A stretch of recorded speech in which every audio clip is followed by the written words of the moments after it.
Is your Land Rover Defender's alarm constantly going off? The most common culprits are the proximity, Prox Antenna, and the Bonnet Switch.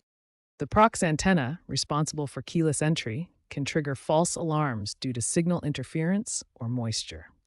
The Bonnet Switch, which detects if the hood is open, often corrodes or misaligns, falsely signaling an intrusion.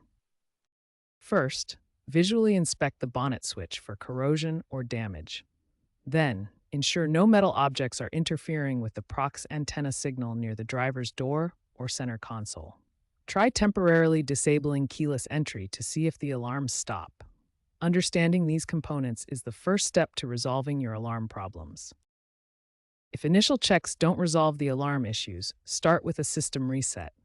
One method is disconnecting the car battery for a few minutes to clear any electrical glitches. Alternatively, locate the body control module fuse, typically fuse 17, and pull it for about 10 seconds. This resets the alarm system without affecting the entire vehicle. If problems persist, use an OBD2 scanner to check for error codes related to the alarm system. This can identify specific faults that need attention.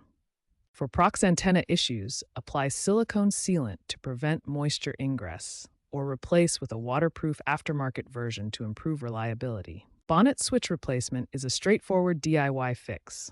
Follow step-by-step guides to install a new switch and eliminate false alarms. Ensure your system is up to date with software updates via the InControl app, as glitches can occur with updates. If issues continue, consult a Land Rover technician for professional assistance.